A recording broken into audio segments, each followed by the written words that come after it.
Le vrai du faux au sommaire de notre book club aujourd'hui avec une double réflexion sur le sens de la littérature. Deux écrivains singuliers sont nos invités. Pierre Bayard, tout d'abord, bonjour. Bonjour. Professeur de littérature à l'Université Paris 8, psychanalyste, auteur précédemment de Comment parler des livres qu'on n'a pas lus, comment parler des lieux où l'on n'a pas été, comment parler des faits qui ne se sont pas produits, comme toujours aux éditions de Minuit.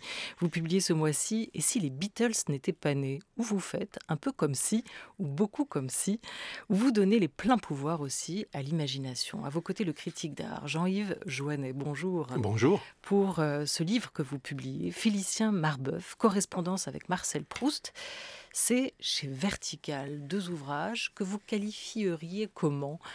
Essai littéraire? Essai de fiction littéraire? Dans quelle catégorie on les range? Pour ma part, c'est des ouvrages scientifiques. On n'est pas ici dans la critique littéraire traditionnelle, mais on est dans une critique qui se fonde, en ce qui me concerne, sur la théorie quantique des univers parallèles. Donc on est dans les sciences dures, contrairement à ce que pratiquent la plupart de mes collègues, qui pratiquent, si j'ose dire, qu'ils ne soient pas vexés, les sciences molles. Pierre Bayard. Et de votre côté, Jean-Yves Joannet? Moi, je suis moins affirmatif que Pierre Bayard. Je sais de moins en moins de quoi il s'agit, en fin de compte, puisque Félicien Marbeuf, je l'ai inventé quand j'avais 20 ans. Et il a occupé des places, des rôles différents dans ma vie, au gré des années. Et aujourd'hui, c'est une espèce de tendre compagnonnage. Je lui dois beaucoup. Je lui dois surtout une commémoration en 2024, puisqu'il est mort en 1924. On s'achemine vers le centenaire de la mort de Félicien Marbeuf. Donc je me dois d'être là pour célébrer sa mémoire. Mais voilà, c'est plutôt un roman, je dirais. Roman. On classe dans la catégorie roman. Oui. Donc c'est un personnage de fiction, un personnage inventé. J'ai jamais essayé de faire croire que Félicien Marbeuf avait existé. Ça m'a toujours dérangé parce que quand j'étais petit, il y avait une émission à la télé qui s'appelait Caméra cachée. On voyait des gens ridiculisés devant des caméras. C'est le summum du cauchemar pour moi. Donc j'ai toujours craint d'abuser les gens. Non, Marbeuf n'a jamais existé. Ça ne veut pas dire qu'il existe à sa manière.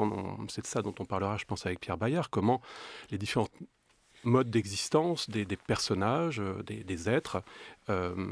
Certes, je l'ai inventé, mais je l'ai inventé comme l'archéologue invente un site. On dit en archéologie qu'on invente Chauvet, on invente des fouilles, on invente... voilà, ça veut dire créer d'une certaine manière en découvrant. Donc je l'invente en le créant et vice-versa. Évidemment, Marbeuf existe d'une certaine manière, quelque part. Est-ce que vous le faites exister aussi? Pas simplement. Pas simplement. Je l'ai inventé parce que j'étais un peu pressé, que je savais que je n'avais pas vécu 1700 ans sur cette planète, et que j'aurais trouvé Marbeuf un jour ou l'autre dans une bibliothèque de Babel. Mais voilà, le temps est compté, donc j'ai préféré l'inventer. Bon, ici, c'est sa correspondance avec Marcel Proust que vous publiez au bon soin d'une femme dont vous n'allez pas tarder à nous parler. Mais je voudrais me tourner tout de suite vers vous, Sébastien Thème. Bonjour. Bonjour Olivia. Bonjour. On parle avec vous aujourd'hui de quoi? D'autres canulars et impostures littéraires grâce au livre de Philippe Di Folco. Et puis comme on va beaucoup parler de lecture aujourd'hui, on s'intéresse à la création du jury du prix du roman des étudiants, France Culture Télérama. Mais on commence avec notre thématique du jour, à retrouver également sur nos réseaux sociaux via le hashtag BookClubCulture. Quand le faux se fait passer pour du vrai, vous pouvez, auditrices, auditeurs, y réagir. On s'arrête sur 3 exemples précis de supercherie ou canulars littéraires. En 2015, par exemple, le romancier britannique William Boyd publie Les vies multiples d'Amory Clay, le portrait d'une photographe écossaise. Le texte est un récit richement documenté et notamment de photographie pour raconter la vie de cet artiste avant-gardiste du XXe siècle, sauf que cette photographe n'a jamais existé. C'est un personnage de roman dont on a rendu l'existence plus vraie que nature. Un autre exemple avec l'écrivain argentin Borges, maître de l'art, passé maître dans l'art de mêler réalité et fiction, et particulièrement dans l'anthologie Fiction, publiée en 1944, où Borges invente une histoire littéraire et des auteurs et des références comme Herbert Quint, Pierre Ménard ou Niels Runeberg, sorti uniquement de son imaginaire. Enfin, l'écrivain et poète suisse Charles Ferdinand Ramu, un auteur à la croisée des arts, qui publie en 1910 Aimé Pache, peintre vaudois, une biographie d'un peintre créé de toutes pièces, pour en fait publier de manière déguisée sa propre autobiographie. Jean-Yves Joannet, faire passer du faux pour du vrai en littérature, ça crée quel effet sur le lecteur avec qui vous jouez? Là, ce que vous nous donnez, c'est la définition de la supercherie, justement, la mystification. Alors, ça, c'est encore autre chose.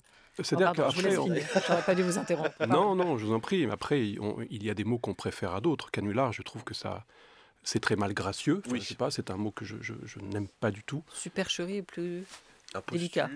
Mystification. Oui, alors après, de toute façon, il s'agit de mettre à la place du vrai du faux. Voilà, c'est une transplantation, Mais est-ce que l'acte littéraire, quel que soit l'auteur, n'est pas un acte de supercherie? Il s'agit de produire des paysages, des intrigues, des noms. Alors je pense à l'onomastique, comment on en vient à imaginer Bouvard et Pécuchet. C'est déjà inouï d'inventer ces deux noms de personnages. Et Flaubert aurait pu s'arrêter là, d'une certaine manière. C'est juste dire, je vais écrire un roman qui s'appelle Bouvard et Pécuchet. D'ailleurs, il n'a même pas fini son roman, donc c'est bien la preuve que ça devait pouvoir suffire. Et Bouvard sonne avec Canular, par exemple. Hein, c'est deux noms un peu ridicules. Mais... Donc oui, je suis un peu perdu, pardon. Mais... Non, je dis qu'est-ce que ça crée chez le lecteur, ce genre de jeu en tout cas. Qu'est-ce que vous cherchez à créer peut-être, oui. Moi, rien de spécial, encore une fois. Vous le faites pour vous? Oui, je le fais pour moi parce que c'est quelqu'un que j'ai inventé il y a longtemps. Et puis surtout, ça c'est en phase, je crois, avec les théories de Pierre Bayard. Il y a différents intensités d'existence. Vous parliez de Borges tout à l'heure. La manière dont cet écrivain qui a sûrement existé, qui s'appelle Georges Louis Borges, a été importé, traduit par Roger Caillois, ce Borges ne ressemble absolument pas au Borges qui est le véritable Borges. Donc le véritable Borges, on le sait par nos amis sud-américains, c'est celui qui écrit avec Bioy Casares les chroniques de Bustos de Mecque. C'est un auteur extrêmement drôlatique, burlesque, et c'est pas le moine, l'ascète érudit qu'on essaye de nous faire... Voilà, donc quel Borges existe et quel Marbeuf existe? En fait, on existe différemment bien sûr. De la géographie, de l'histoire, de notre date de naissance, bien sûr, des gens qui nous entourent aussi. Oui, et puis pour le coup, moi, je n'ai pas inventé grand-chose. J'ai inventé une date de naissance, une date de mort. Ce qui m'importe aujourd'hui, à partir de 2009, on va dire, parce que 2009, j'ai monté une grande exposition autour de Félicien Marbeuf, où j'ai proposé à des amis, à Pascal Quignard, Christian Lacroix et des stylistes, des cinéastes, de donner leur point de vue sur Marbeuf, comment ils le voyaient, comment ils l'envisageaient, pourquoi il était important à leurs yeux. Et c'est ça qui m'importe, maintenant de lui donner davantage d'épaisseur, je vais dire, de nourrir sa silhouette dans le paysage littéraire. Mais je ne suis pas... Pierre Bayard est tout aussi aujourd'hui spécialiste de Félicien Marbeuf que moi. Enfin, ça m'importe beaucoup. Peut-être Pierre Bayard, justement, entre ces trois écrivains, trois auteurs qu'évoquait Sébastien Thème, entre le britannique, l'argentin et le suisse, entre Boyd, Borges ou Ramu, il y en a qui vous ont influencé. Vous avez, vous, comme lecteur, en tout cas, un attachement particulier à l'un de ces trois écrivains ou de ces trois œuvres citées? Bon, bien entendu, Borges est omniprésent dans mes livres, hein, depuis le début. Je le cite souvent.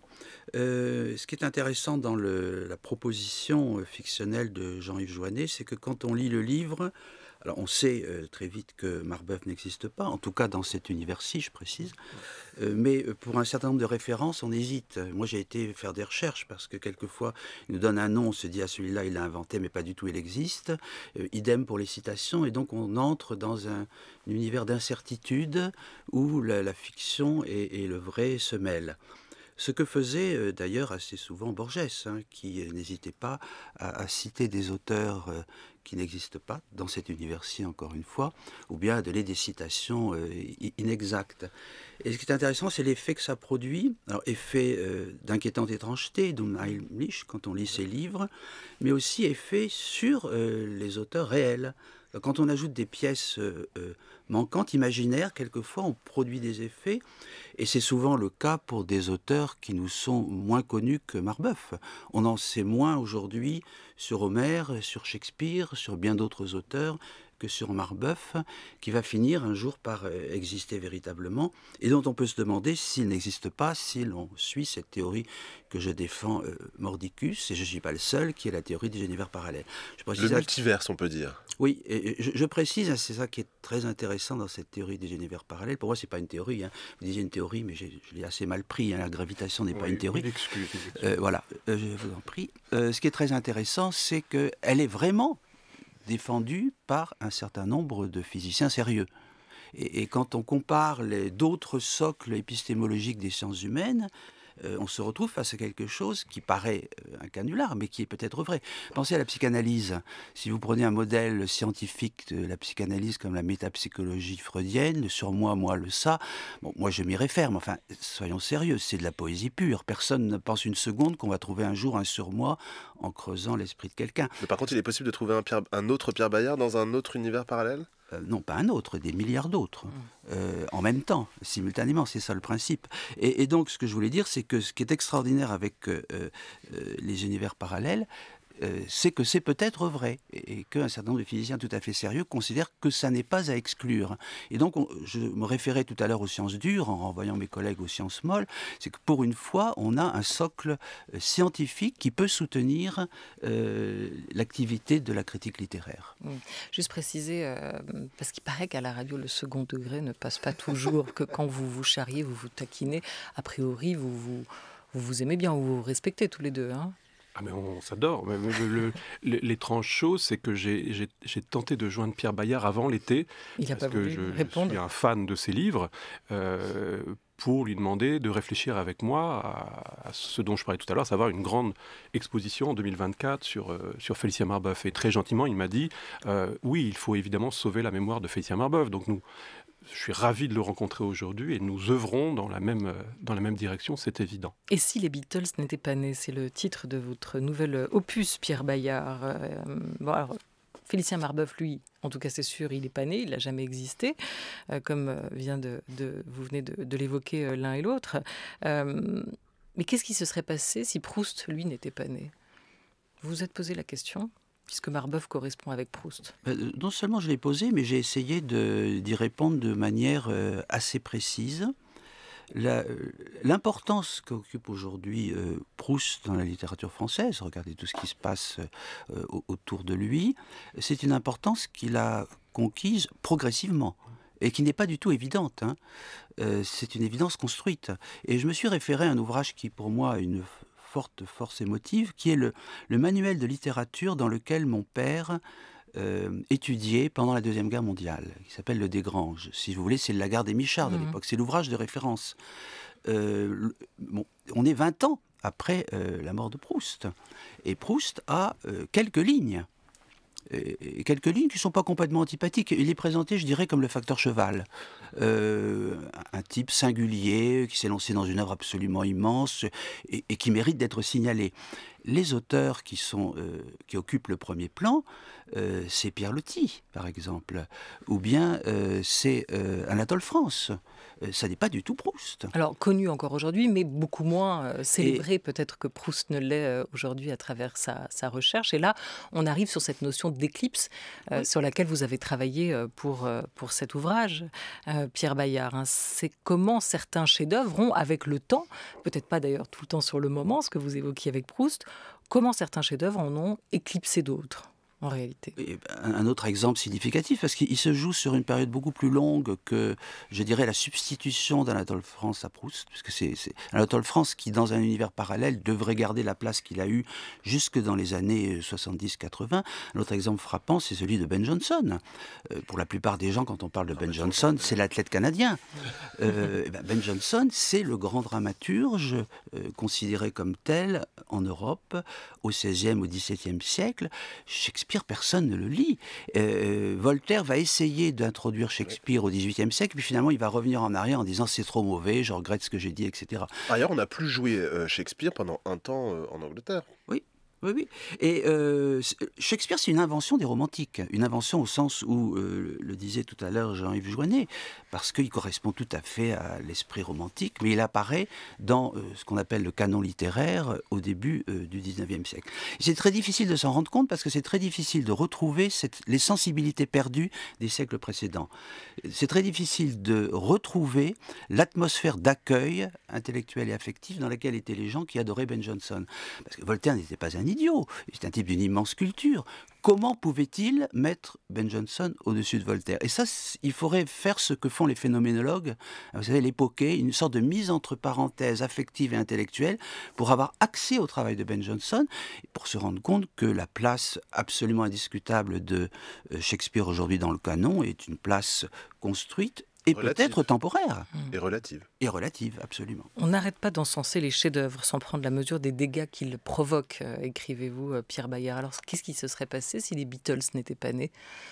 Alors d'abord, les Beatles, c'est une sorte de cas chimiquement pur, parce que les biographes sont tous d'accord sur un point, et sur une date, qui est la date du 28 octobre 61, où un type qui s'appelle Raymond Jones rentre dans une boutique de disques à Liverpool et recommande les Beatles au propriétaire de la boutique qui s'appelle Brian Epstein, qui va aller les voir en concert, ils sont très peu connus, qui va s'amouracher d'eux et qui va les défendre contre vents et marées, alors que les maisons de disques n'en veulent pas. Et tout le monde est d'accord sur le fait que si Raymond Jones ne rentre pas dans la boutique de Brian Epstein, il n'y a pas de Beatles. Et on peut se dire, évidemment, mais John Lennon et McCartney font des chansons tellement extraordinaires que de toute façon, à un moment ou à un autre, ils auraient franchi la rampe, à condition que ces chansons, ils les écrivent. Si pendant des années, vous n'avez pas de producteur, ces chansons, vous ne les écrivez pas. Alors moi, mon hypothèse, c'est que dans ce cas-là, l'un des groupes qui aurait pu prendre la première place, c'est les Kings, dont tout le monde admet aujourd'hui en les réécoutant que c'est au moins aussi bon que les Beatles, sinon meilleur. Simplement, les Kings n'ont pas croisé la route de Brian Epstein. Voilà. Donc c'est vraiment la question du « et si » que vous vous posez, comme une rupture, une rupture épistémologique, mais pas seulement. Et si ? Et c'est là où on entre de plein pied avec vous, Pierre Bayard, dans le domaine de la fiction. Qu'est-ce qui ne s'est pas passé en réalité ? Qu'est-ce qui aurait pu se passer si telle ou telle œuvre ou chef-d'œuvre n'avait pas écrasé sur sa route tous ceux qui ont tenté d'émerger ou qui ont vécu à ses côtés à ce moment-là sur d'autres chemins.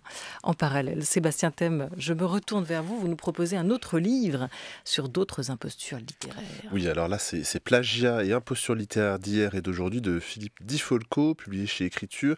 Alors on est moins dans le jeu littéraire et l'amour des belles lettres. Là, il y a du faux, de la falsification, des reportages bidonnés et de vraies belles histoires de plagiat éhontées. Mais parfois, le faux inspire le vrai et la réalité. On apprend que le mouvement du romantisme s'est inspiré de poèmes gaéliques écrits par un faux barde. Comment Pierre Loti s'est imaginé une fausse muse pour écrire son livre Les Désenchantés en 1906, ou encore les hétéronomies du poète portugais Fernando Pessoa. Philippe Di Folco nous donne les 3 impostures littéraires les plus marquantes pour lui. Pour moi, la plus étonnante, la plus marquante historiquement, même pour moi, c'est l'affaire Romain Gary-Émile Ajar. Quand donc Romain Gary invente Émile Ajar et qu'il obtient le prix Goncourt avec cet hétéronyme en fait. Donc 2 fois le prix Goncourt, c'est déjà énorme. Puis il y a une dimension tragique dans cette affaire qui me touche énormément. La deuxième affaire la plus étonnante pour moi, elle n'est pas très très connue et j'en parle dans le livre, c'est l'affaire de Max Aube qui invente un artiste avec la complicité entre autres d'André Malraux. Alors je ne vous en dis pas plus, mais c'est une affaire qui me subjugue, qui met également la maison Gallimard en jeu d'ailleurs. Voilà. La troisième affaire, c'est l'affaire de Denis Vrain-Lucas, qui est un étrange personnage qui a vécu sous le Second Empire et qui a réussi à duper un mathématicien qui s'appelait Schall, qui est très connu, et en lui vendant plusieurs centaines de manuscrits complètement bidons. Voilà, un véritable escroc, très amusant. Voilà.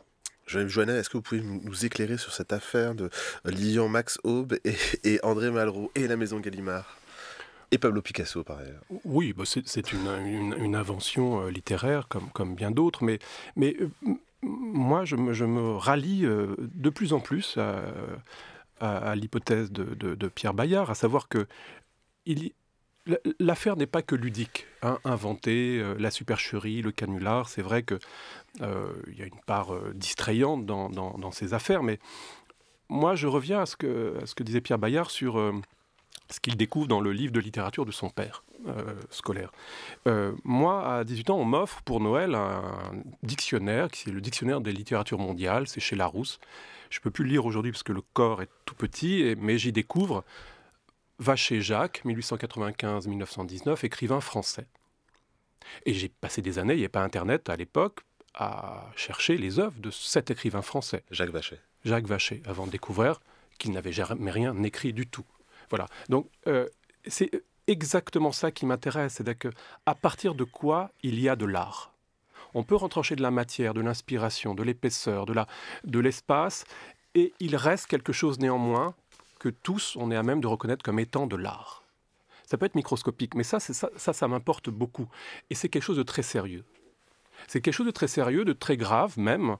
Et derrière cette comédie de Marbeuf, moi, il y a des choses qui me feraient pleurer. Enfin, je veux dire par là que c'est d'une profondeur, pour moi, qui me bouleverse. Voilà. Alors, pourquoi Marbeuf est l'équivalent de Jacques Vacher ? C'est parce qu'en 2 mots, peut-être, pour les gens qui ne connaissent pas Jacques Vacher est une espèce de dandy qui porte l'uniforme anglais pendant la guerre, est blessé au front en 1915 et rapatrié sur l'hôpital de Nantes, où André Breton est interne. Ils se rencontrent et c'est une fascination mutuelle. Je ne vais pas raconter toute l'histoire de Jacques Vacher, mais Jacques Vacher meurt dans une chambre d'un hôtel de Nantes qui s'appelle l'Hôtel de France, qui n'existe plus, d'une overdose. Et André Breton écrit immédiatement une préface à ce qu'il appelle les lettres de guerre de Jacques Vacher, à savoir, il recueille les quelques petits mots adressés du front à ses amis, Théodore Fraenkel, Aragon et Breton lui-même, et il fait de cet homme un écrivain. Jusqu'à dire dans le manifeste du surréalisme en 1924, c'est 5 ans après la mort de Jacques Vacher est surréaliste en moi. Mais sans cette rencontre, ni le surréalisme n'existe, ni Jacques Vacher ne parvient à nos consciences. Donc, encore une fois, rien n'est inventé dans l'histoire. Mais on passe sa vie à errer, en effet, dans des univers parallèles, où, en effet, moi, dans le mien, il n'y a pas les Beatles non plus dans mon univers. Il y a pas... Alors, pourquoi ? Parce que je reconnais une chanson des Beatles, ça me séduit, mais je n'ai jamais écouté les Beatles. Je n'ai pas besoin des Beatles. Pourquoi, dans mon univers, par exemple, Paul Naref existe moins que Gainsbourg ? Pour moi, c'est une chose très, très étrange. Pourquoi Elton John est populaire dans mon univers ? Je n'ai jamais compris pourquoi Elton John, des gens, ils font semblant d'applaudir, ça fait... Enfin voilà, on est tous dans des univers un peu créé par Philippe Cadic. Il y a des choses qu'on ne comprend pas dans nos univers. Pourquoi Voilà. Donc c'est plus une drôle d'inquiétude dont je parle quand j'invente Félicien Marbeuf, quand je le fais vivre aux côtés de Proust. Pardon. Je finis juste là-dessus sur la manière dont j'ai bégayé. Je dis souvent Marbeuf à la place de Proust et vice-versa. Il y a un ouvrage de Pierre Bayard qui m'a beaucoup éclairé sur cette bizarrerie, cette confusion. C'est un livre prodigieux qui s'appelle Tolstoïevski. Tolstoïevski, c'est un mystère, c'est pourquoi il y a eu un homme qui s'appelait Tolstoïevski et le milieu littéraire, l'histoire de la littérature ou de la culture en général, a eu besoin, pour des raisons diverses, de scinder ces 2 entités pour en faire 2 écrivains. Pour le coup, moi, ça m'a éclairé sur la manière dont Marbeuf vit aux dépens de Proust et vice-versa. Pour moi, c'est un alter ego, c'est le même, en fin de compte. Mais j'ai eu besoin de lire les livres de Pierre Bayard pour comprendre ça. C'est-à-dire que ce que je fais, je ne sais pas si c'est la même chose que Pierre Bayard, je projette une hypothèse et puis j'attends de voir ce que les gens me proposent, me renvoient. C'est les échos qui m'intéressent. Ce que votre propre imaginaire vous renvoie aussi. Et c'est effectivement ce que fait Pierre Bayard à sa manière. On évoquait les Beatles tout à l'heure. On peut citer, puisqu'on a parlé de Boyd, on peut citer Boyle, le réalisateur du film Yesterday, le réalisateur britannique Danny Boyle, qui a imaginé dans cette fiction, ce long métrage, un univers parallèle où les Beatles seraient totalement inconnus. continue. Et ce type débarque sur Terre et se rend compte qu'il est le seul à les connaître. Vous avez fait de ce « et si » ou de ce « comme si » diverses variations, Pierre Bayard, dans cet ouvrage, en vous intéressant, ce qu'on disait, toujours à ces trois notions, celle de monde parallèle, celle d'éclipse et celle de bifurcation. Je voudrais qu'on prenne un deuxième exemple, ou un troisième pour le coup, ce qui serait un monde sans Rodin. Parce que Rodin, il a éclipsé, on le sait, Camille Claudel aujourd'hui, et ça continue. D'abord un mot, je voudrais rebondir sur l'exemple de Romain Gary, parce que c'est un exemple tout à fait significatif, à mon sens, de cette question du canon littéraire. Moi, j'ai fait un premier livre sur Romain Gary en 90, et à l'époque, personne dans l'université ne le prenait au sérieux. Et mes collègues universitaires disaient quasiment, et pourquoi pas Guy Descartes. À cause de ça, à cause de cette supercherie. Il était considéré, non pas seulement, il était considéré comme un écrivain de seconde zone. Et moi, je le vois vraiment progressivement. Il en a souffert, et c'est pour ça qu'il a pris le pseudonyme d'Ajar. Je m'en réjouis parce que je suis un fan de Romain Gary, je le vois entrer peu à peu dans le canon littéraire. C'est-à-dire que sa place dans la littérature du XXe siècle est, à mon avis, de plus en plus importante. Je le vois à quoi? Je le vois au fait qu'il y a de plus en plus de thèses qui sont faites sur Romain Gary et beaucoup moins de thèses sur d'autres auteurs. Et le livre de Delphine Orviller qui vient de paraître en cette rentrée confirme aussi l'importance pour elle d'un auteur comme Romain Gary. Qui montre qu'il est en train de rentrer dans le canon. Et aussi, j'espère, parce que d'autres critères vont jouer. Gary, c'est pas seulement un grand écrivain, c'est aussi un grand résistant. C'est-à-dire, c'est quelqu'un dont l'homme et l'œuvre sont en harmonie. Et moi, qui regrette tout ce qu'on fait aujourd'hui autour d'un écrivain pro-nazi qui est Céline, j'adore Gary aussi pour ça, parce qu'il y a cette cohérence entre sa vie et son œuvre. Et donc, avec beaucoup de bonheur que je le vois peu à peu devenir un auteur universitaire. Pour dire encore une fois à quel point les canons sont mobiles. Mais les canons, c'est aussi exclusif, comme vous le disiez. Et alors, l'exemple de Camille Claudel est significatif parce qu'elle illustre très bien comment ces phénomènes d'éclipse se portent et se sont portés toujours sur les femmes. Et Camille Claudel en est tout à fait significative. On peut essayer d'imaginer un univers dans lequel sa place serait plus importante que celle que Rodin. Et elle est en train, elle aussi, de prendre de plus en plus de place. Ça s'est joué dans les années 80 avec le film de Bruno Nuiten. Et c'est un cas auquel je suis d'autant plus sensible qu'il se trouve que je suis de la famille de Camille et de Paul Claudel, comme je le dis dans le livre, très éloigné. Ça c'est vrai ou ça c'est faux? Non, ça c'est vrai. Et j'indique d'ailleurs le nom de ma cousine qui a fait les recherches pour le montrer. C'est très éloigné, mais je me rappelle très bien que dans la famille, on se vantait d'être de la même famille que Paul Claudel, et il y avait toujours une phrase, il avait une sœur sculptrice qui est devenue folle. Jamais je n'avais entendu l'idée qu'elle puisse avoir fait une grande œuvre. Et elle a peu à peu pris une place, mais évidemment elle aurait eu une place beaucoup plus importante si elle avait pu compléter son œuvre à son époque. Voilà, ça c'est pour Rodin et Claudel. On peut aussi se demander ce que serait un monde sans Marx, et se dire que notre Proudhon aurait repris un peu plus de couleur. On peut aussi se demander ce que serait un monde sans Freud. Il nous resterait Lacan, mais c'est pas pas tout à fait la même période. Qui a-t-il éclipsé Freud? Alors, c'est vous qui êtes psychanalyste par ailleurs. Jean-Yves Joannet évoquait mon livre L'énigme Tolstoïevski, et je défendais dans ce livre une théorie psychologique en France qui a été éclipsée par la psychanalyse et qui est une théorie très intéressante. C'est la théorie des personnalités multiples, et qui va plus loin que la psychanalyse. On ne sommes pas seulement divisés entre des instances, moi, ça sur moi. Nous sommes à l'intérieur de nous-mêmes plusieurs personnes. Cette théorie va être défendue en particulier par Pierre Janet, le grand psychiatre du début du siècle en France, mais elle va être éteinte, éclipsée par la psychanalyse. Pourquoi? Parce que l'œuvre de Freud est géniale, mais aussi parce que Freud va très rapidement être reconnu par les intellectuels, les artistes. Son œuvre ne fonctionne pas seulement avec les maladies psychiques, elle a une pertinence pour l'archéologie, la musique, la société. Et cette théorie va disparaître, alors qu'elle est passionnante, cette idée que nous sommes divisés entre plusieurs personnes. Elle va disparaître disparaître, mais elle va réapparaître aux États-Unis dans les années 60, où elle va connaître un succès phénoménal, parce que des centaines de milliers d'Américains vont se dire « Mais oui, mais moi je suis divisé entre plusieurs personnes ». Et elle va même rentrer dans le grand manuel de psychiatrie mondiale, qui est le DSM, comme une affection reconnue, même titre que la paranoïa, la schizophrénie, la personnalité multiple, le trouble de la personnalité multiple. Elle va finalement être un peu mise de côté aux États-Unis parce que les avocats vont s'en emparer et vont se dire il n'y a aucune raison que mon client qui héberge un tueur ou un violeur soit puni, alors qu'il n'y a pas de raison dans une démocratie qu'on paye pour les crimes de son voisin. Et ça va marcher. Vous avez eu des acquittements parce que les avocats ont joué cette théorie des personnalités multiples. Et cette théorie, elle a été éclipsée par la psychanalyse et je le regrette parce que moi je connais un certain nombre de personnalités multiples autour de moi et je trouve qu'elle est très pertinente pour expliquer certaines différences de comportement. Voilà, et vous-même aussi du coup.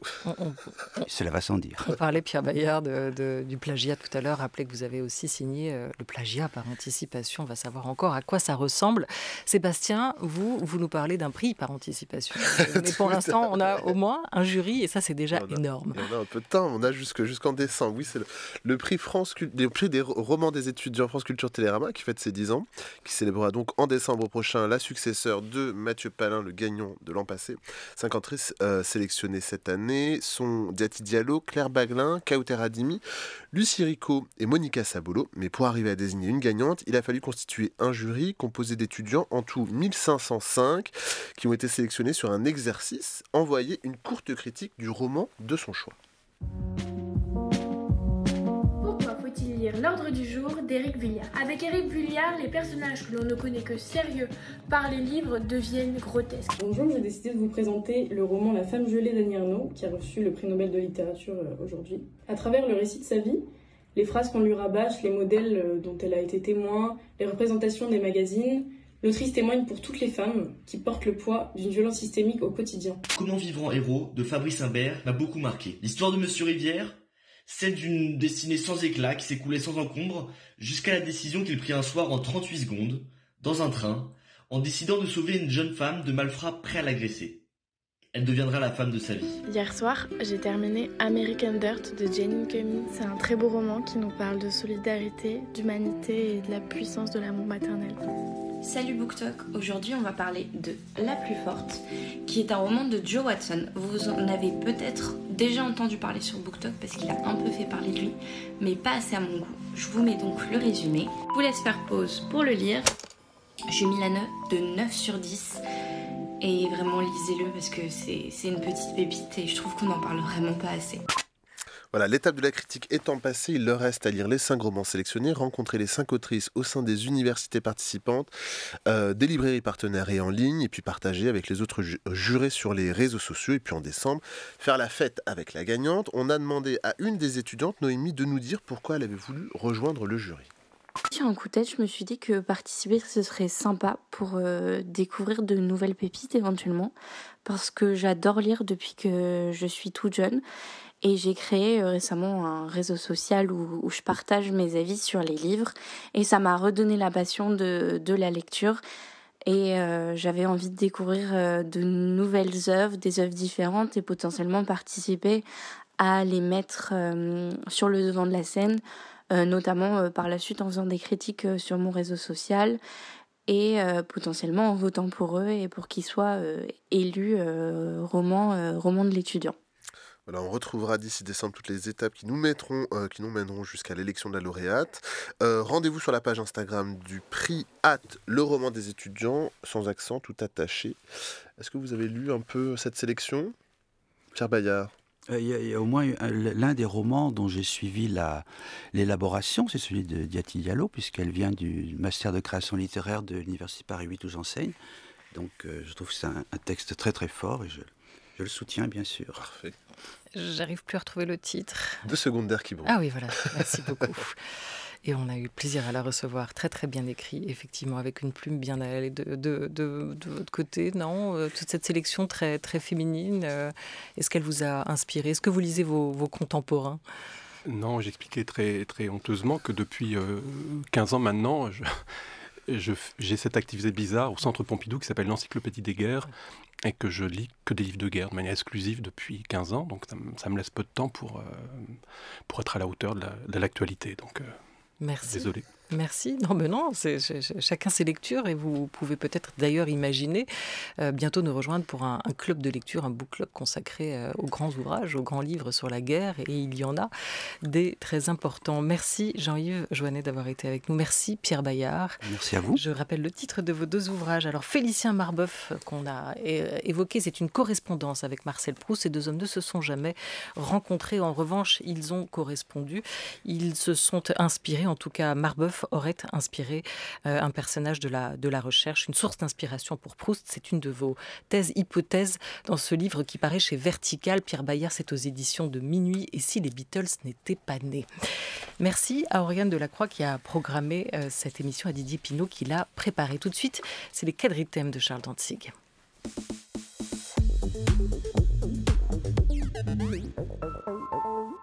Et toute cette semaine, vous ne serez pas dépaysés, messieurs. On aborde avec Charles Dantzig les journaux intimes des écrivains morts ou vifs. Qu'est-ce que ça veut dire pour un écrivain de publier son journal de son vivant ou de manière posthume? Dernier épisode avec Julien Green. Julien Green est un écrivain qui a eu une grande réputation de son vivant, en partie parce que, de naissance américaine, il a importé en France un style gothique sudiste qui n'existait pas chez nous à une époque où l'on traduisait infiniment peu de littérature de ce pays. L'autre raison de sa réputation est qu'il faisait partie d'un groupe informel mais très puissant jusqu'aux années 1980, celui des écrivains catholiques.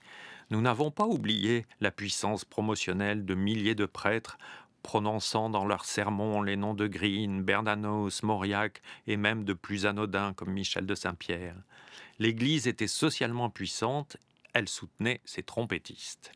Et il y avait de nombreux journaux catholiques, des prix littéraires catholiques et ainsi de suite. Le parti catholique, aujourd'hui défunt, soutenait d'autant plus Julien Green qu'il était converti. Ah, la bonne conquête! De son vivant, outre des écrits apologétiques, des romans et des pièces de théâtre, cet homme très institutionnel a publié son journal. Il était très vanté.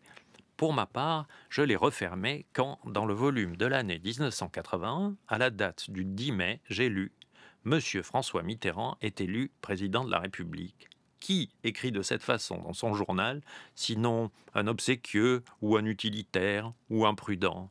Je veux bien que prudence on observe dans un journal intime, ou plutôt méfiance au sujet des bouffées d'enthousiasme ou d'irritation qu'on peut avoir au cours d'une journée, mais de là à écrire comme une dépêche d'agence. Dans les intervalles de ses prétendus doutes religieux et des compliments qu'il adresse à ses confrères puissants, on peut trouver des choses intéressantes dans le journal de Green, en particulier celui de l'année 1940. Et puis, 20 ans après sa mort, son ayant droit a publié son journal non expurgé. Il s'agit principalement de scènes de sexualité gay, nombreuses et maniaques. Green avoue lui-même qu'il est pris à pic, c'est son mot. Le bien, c'est qu'un homme vivant est apparu alors que nous avions un compassé. Mais quel homme! Green avait conservé ces passages par lui écartés, sans signaler qu'il l'avait fait, au contraire de Léoto dont je parlais avant-hier. Le pari hypocrite sur le posthume est manifeste. Si Green le gagne, cela profitera à quelqu'un qui avait déjà joui de son hypocrisie. Ne pense-t-on pas que dans les années 1970, 1980, 1990, où il a vécu et où d'autres avaient eu le courage de dire, Green aurait pu confier qu'il était gay? Il préférait vaporiser son journal officiel de vapeurs de faux doutes et de leçons qu'il donnait. Cet auteur, qui quittait souvent la littérature pour vanter sa religion, n'en a pas suivi les enseignements. Il a été récompensé par des décorations, des honneurs et la collection de la Pléiade. Selon que tu seras hypocrite ou franc, tu auras des procès. Je crois que Jean Genet vaut mieux que Julien Green, même un Green désengoncé. Merci beaucoup Charles Dantzig. Votre chronique est à retrouver ainsi que le podcast de Bienvenue au Club sur le fil à partir de l'appli radiofrance.fr. Sébastien, thème demain dans notre book club. Demain, un book club spécial Georges Simenon avec Régis Geoffrey et François Angelier. Vous pouvez déjà réagir à une citation de Simenon. Nous sommes un peu comme des éponges qui aspirons la vie sans le savoir et qui la rendons ensuite transformée sans connaître le travail d'alchimie qui s'est produit en nous. Vos réactions, #BookClubCulture. Rendez-vous demain dès midi.